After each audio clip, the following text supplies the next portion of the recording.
The Silent Girl and the Stranger, in a small village, far away from any city, lived a young girl named Era. She was not like other children. She had never spoken a single word in her life. People thought she was mute. No one knew her real story, not even her family. Era's mother had died when she was very young. Her stepfather, Mr. Javed, was a hard and angry man. He did not like Era. He often told others, "She is not my real daughter. She is just a burden in this house." He mocked her, saying, "Why don't you speak? Are you stupid or just lazy?"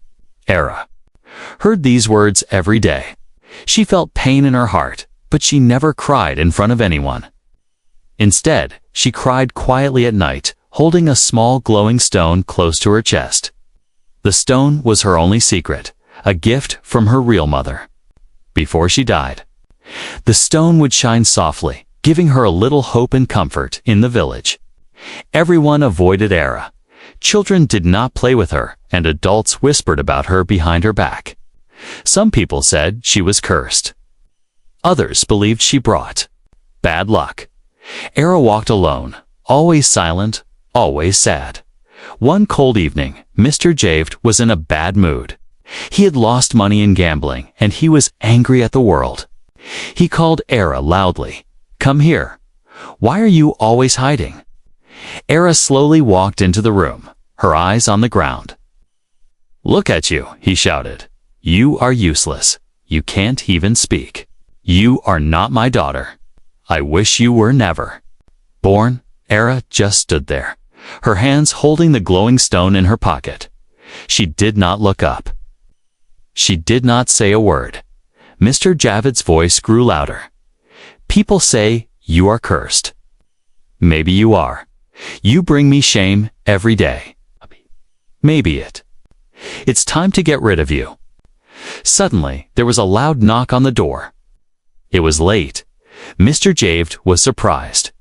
He opened the door and saw a stranger standing outside. The man was tall, wearing a dark coat. His face was calm, but his eyes looked sharp, almost like he could see inside your mind. "Who are you?" Javed asked, his voice rude. The stranger looked past Mr. Javed and saw Era standing inside. For a second, their eyes met. Era felt something strange. Like the stranger could understand her pain. "I am here to ask about the girl," the stranger said. His voice was gentle but firm. "I heard she needs a new home." Mr. Javed laughed loudly. "You want this girl? Take her. She is no good for anything. She doesn't speak. She just sits like a rock. Maybe she will listen to you." Era looked up, surprised. She did not know this man. Why would he want to take her? The stranger nodded. "I will take care of her.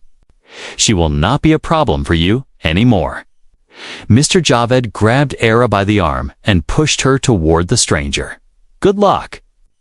Maybe you can make her talk," he said, laughing cruelly. Era felt tears in her eyes, but she wiped them quickly. She did not want to cry in front of her stepfather. As she stepped outside, a cold wind touched her face. The stranger took her hand gently. For the first time in her life, someone's touch felt safe. They walked away from the house. The village was quiet. No one came to say goodbye. The only sound was the wind, whispering through the empty streets, down as they reached the end of the village. The stranger stopped. He knelt down to Era's level and looked into her eyes. "You are safe now," he said softly. "You do not have to be afraid." For a brief moment, Era's eyes glowed with a soft light, just like her secret stone. The stranger noticed it, but he did not say anything. He only smiled gently. "Let's go," he said. "We have a long journey ahead." Era followed him, holding her stone tightly. For the first time, hope filled her heart. She did not know where they were going, or who this stranger was, but something inside her whispered that her life was about to change. Back at the house, Mr. Javed watched them leave. He did not care. He closed the door and went back inside. thinking he was finally free from his burden. But outside, under the dark sky, two secrets began to move. One was the silent girl, who was not as ordinary as everyone thought. The other was the stranger, who seemed to know much more than he showed. And in the shadows, something else was watching. The village would never be the same again. The journey with the stranger was long and cold. Era did not know where she was going, but she followed him, feeling a strange safety she never felt before. The stranger walked quickly, but always looked back to make sure Era was close. He did not speak much, but his presence was calm and gentle. Finally, they reached a small house at the edge of a thick, dark forest. It looked old, but inside it was warm and filled with books, strange machines, and lights that glowed softly. Era's eyes grew wide. She had never seen a place like this before. The stranger made her sit by the fire. He brought her warm food, and for the first time, Era ate without fear.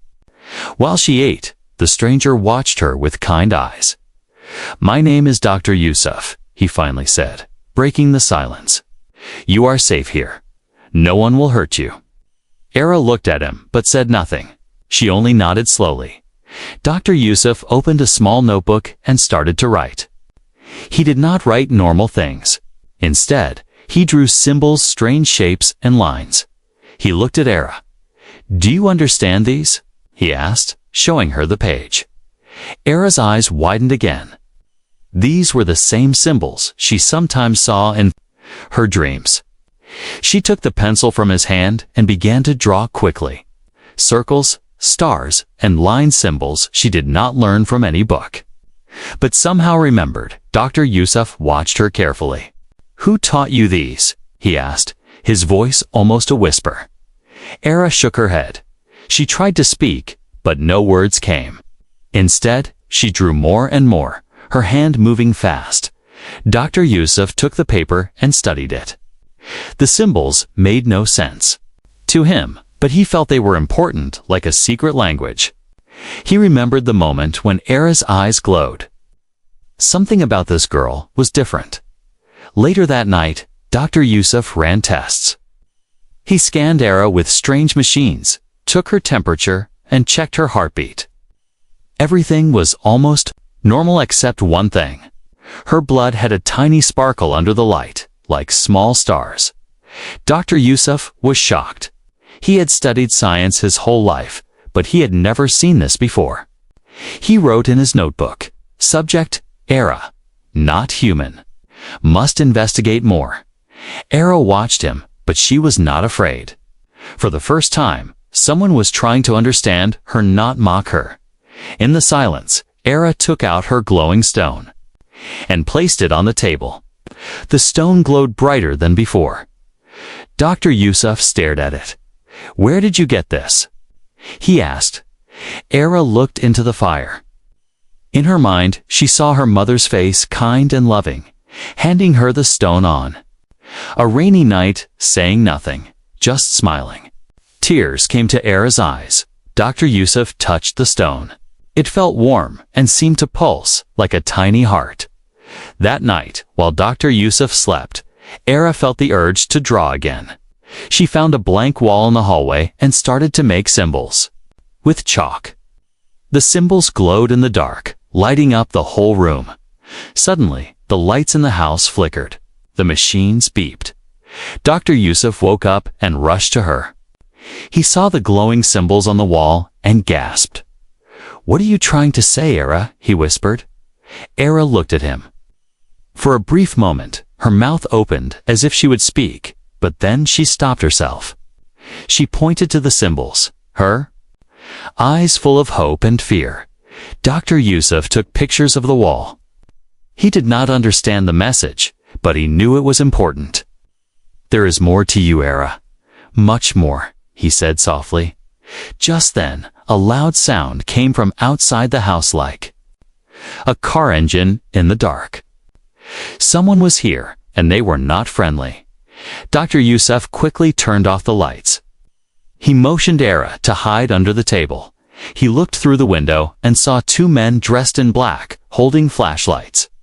They were searching for something or someone. Era's heart beat fast.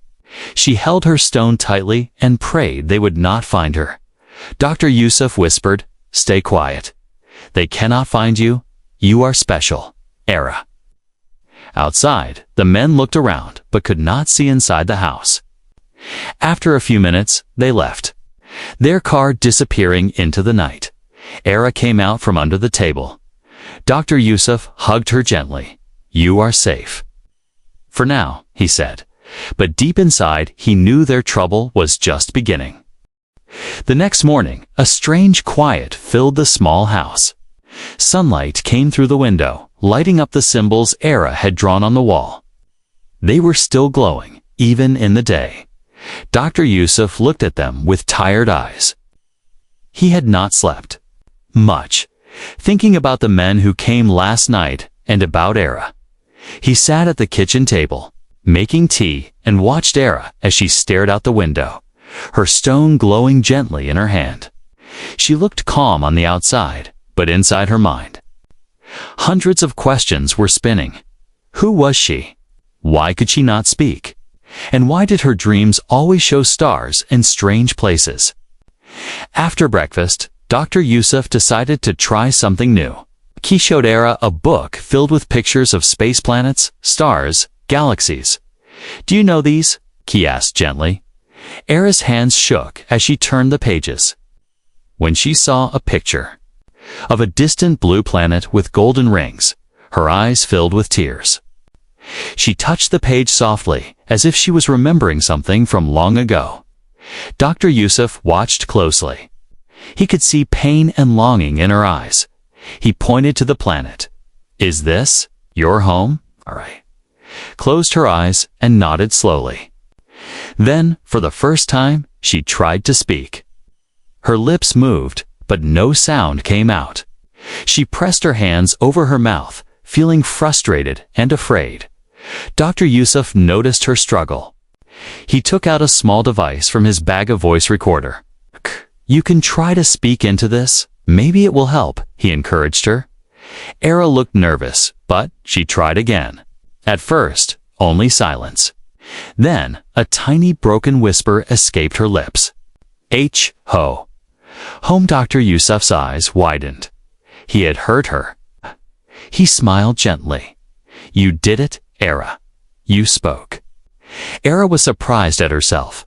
No one had ever heard her voice before, but it seemed she could only speak when she felt truly safe. And only to Dr. Yusuf, suddenly, a memory rushed into Era's mind. She remembered her real mother, holding her tightly on a stormy night. The sky outside was filled with lights, and her mother pressed the glowing stone into her hand. "Keep this safe. It will help you find your way home," her mother had whispered. Era started to cry. Dr. Yusuf sat beside her. "It's okay. You are safe here. But we need to understand what is happening to you." Later that day, Dr. Yusuf connected his computer to the symbols on the wall, hoping to decode the strange language. The computer flashed and buzzed, but could not understand the symbols. But something unexpected happened. When Era touched the computer, it suddenly showed strange messages in a new language. The screen filled with spinning stars and lines like a map. Dr. Yusuf realized it was not just a map.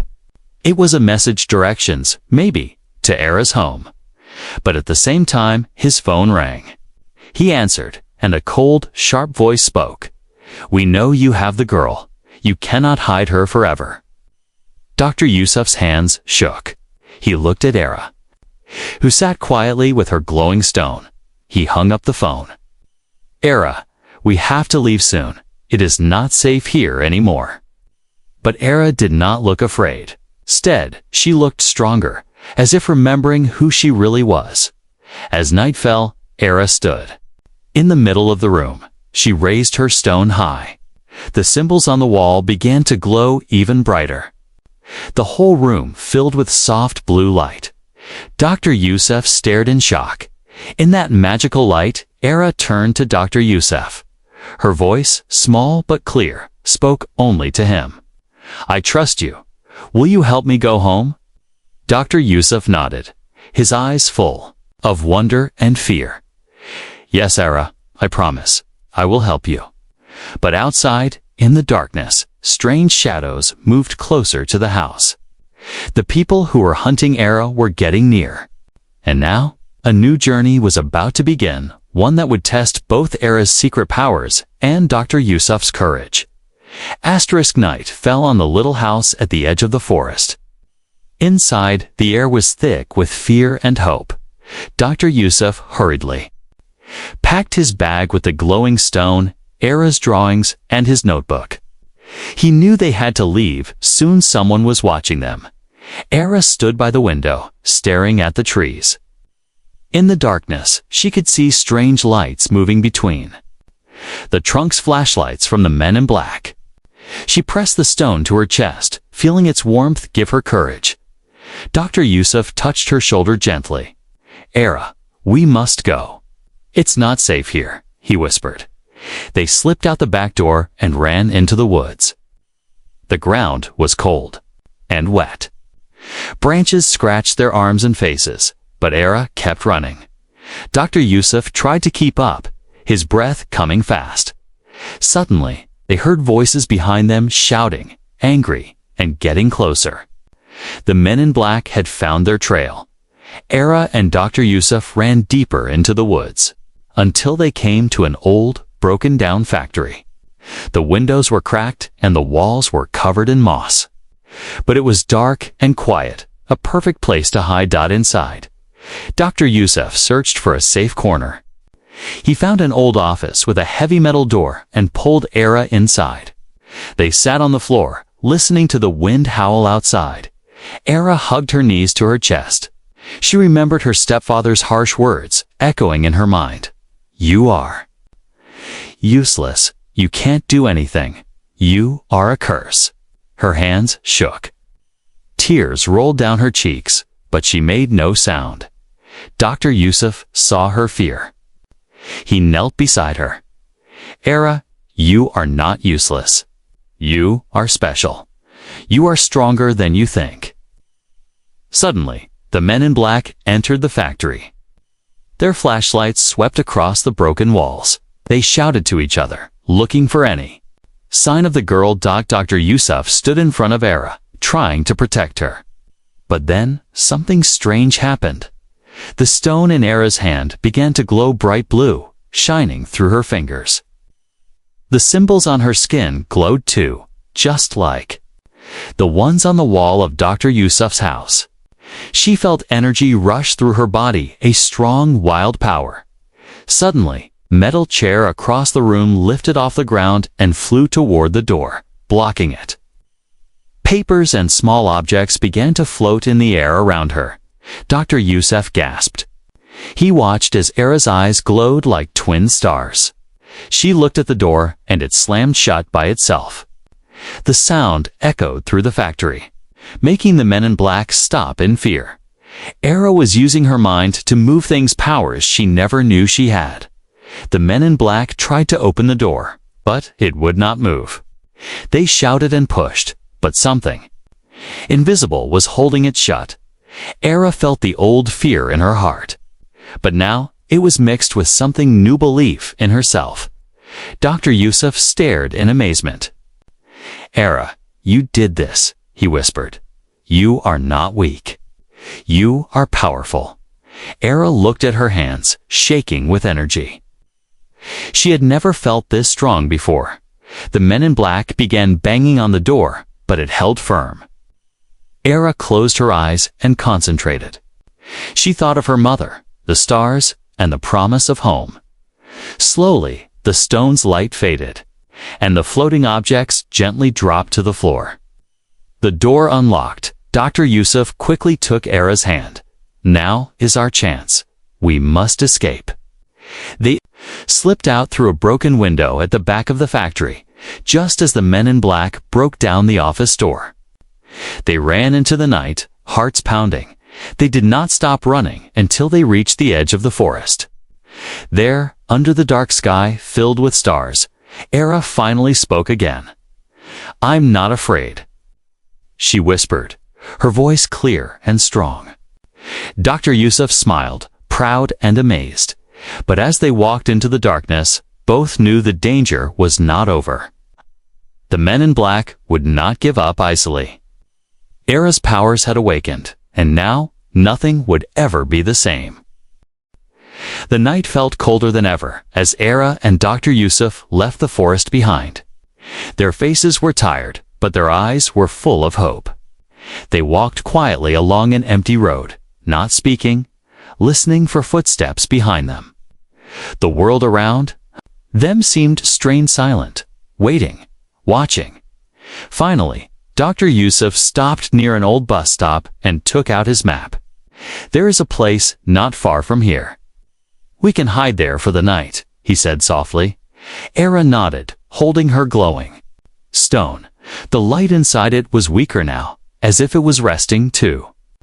They walked until they found a small abandoned house at the edge of a field.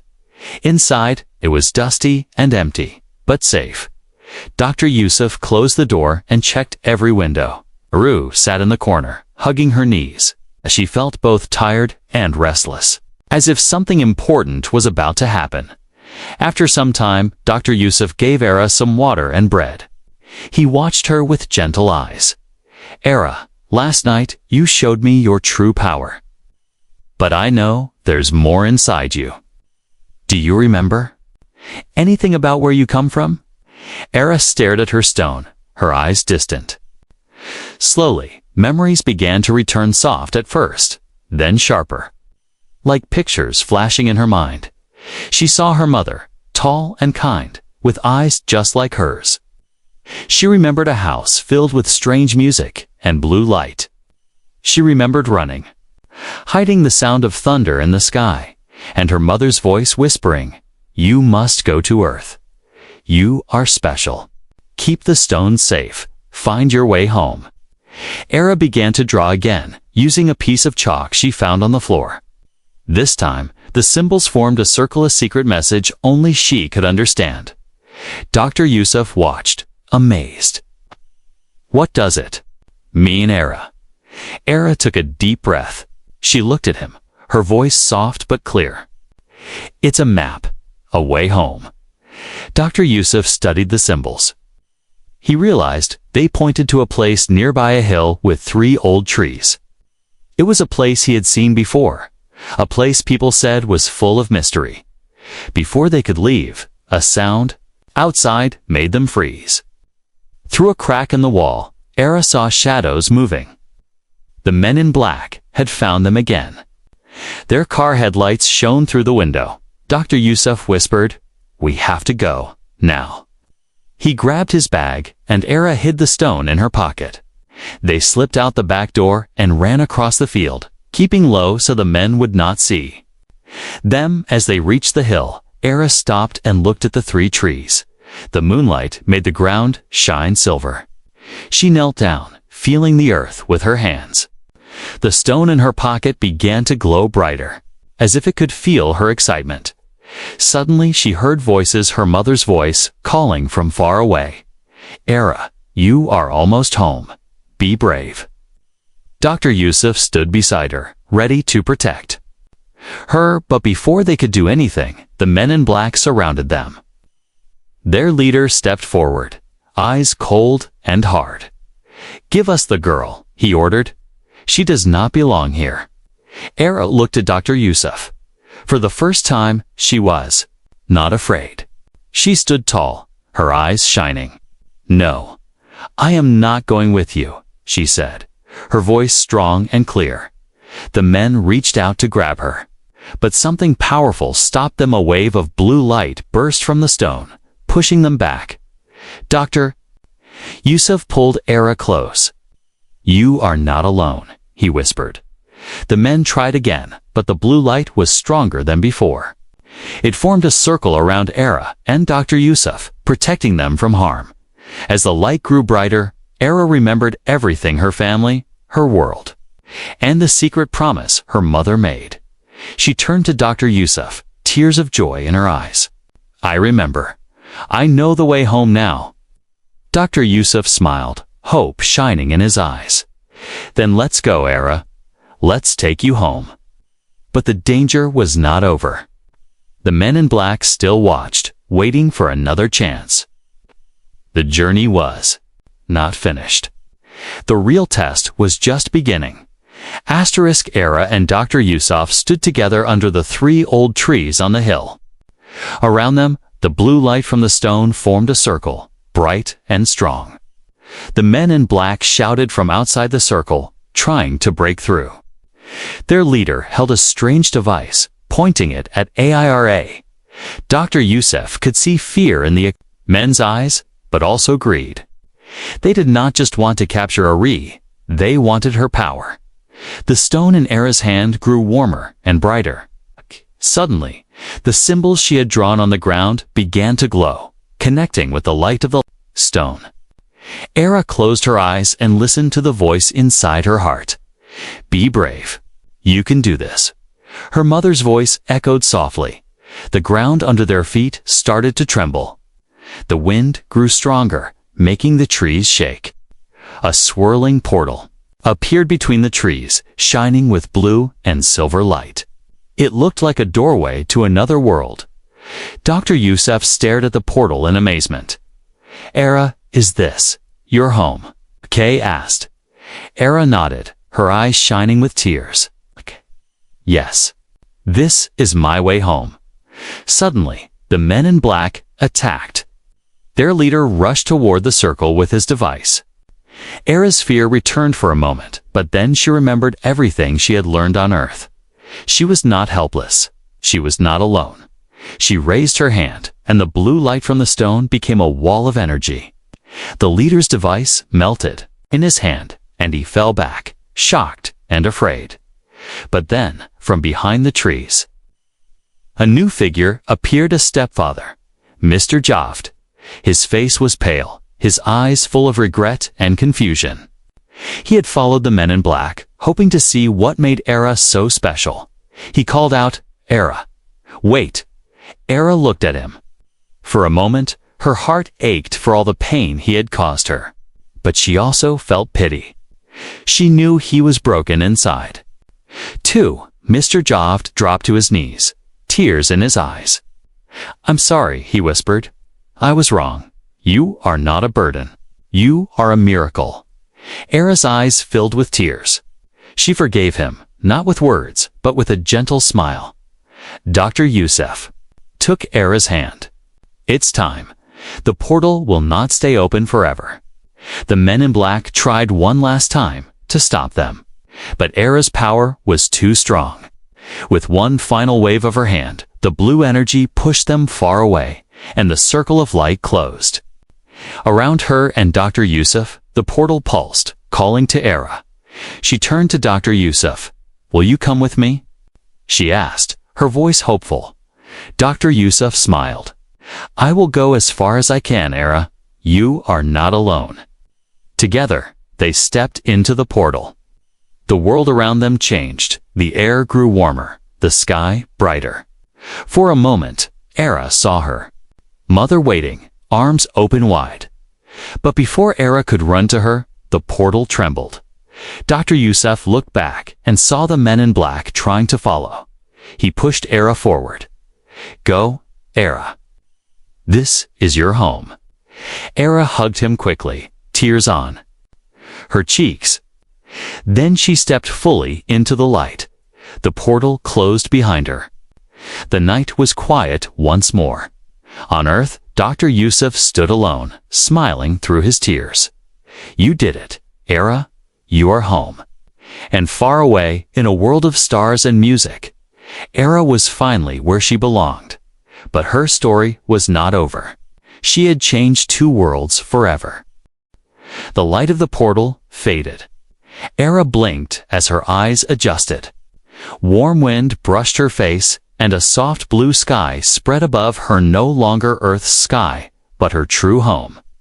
She took a deep breath and smelled the sweet air. Everything was familiar, the strange music, the tall trees shining with silver light, and the gentle voices in the distance. Era looked down and saw her glowing stone, now even brighter than before. She followed a path of sparkling dust until she reached a hill. At the top, she saw her mother waiting, arms wide, eyes full of love and pride. Era ran into her mother's embrace. "My child, you are home," her mother whispered, holding her close. Era felt a wave of happiness and relief, but in her heart, she remembered the people she left behind: Dr. Yusuf, who had helped her, and even her stepfather, who had finally asked for forgiveness. Days passed in her new world. Era learned about her family, her people, and the secrets of her own power. Her voice, once silent, grew strong. She spoke freely now, her words soft but filled with wisdom. One evening, Era sat by a quiet lake, watching the moon's rise. She closed her eyes and listened. In the silence, she felt something like a whisper from far away. It was Dr. Yusuf's voice, gentle and proud. "You are brave, Era. The world is a better place because of you." Era smiled. She picked up her glowing stone and held it high. The light rose into the sky, sending a soft beam across the stars. Far away on Earth, Dr. Yusuf stood in his garden, looking at the night sky. He saw a blue light shining, far beyond any star. He knew it was Era, saying thank you, telling him she was safe. Mr. Javed, Era's stepfather, changed too. He never forgot his mistakes. He spent his days helping lost children, hoping to make up for his past. Sometimes, when he closed his eyes, he heard Era's voice in his dreams, calm, forgiving, and full of hope. Back in her own world, Era became a leader, guiding her people with kindness and courage. She never forgot the lessons of Eartha: pain, the love, and the power of a simple voice. Sometimes, when the night was quiet, Era would speak to the stars. "Thank you, Dr. Yusuf. Thank you for believing in me when I could not believe in myself." And on those nights, somewhere in the universe, two worlds felt closer, joined by the voice of a one silent girl who learned to speak.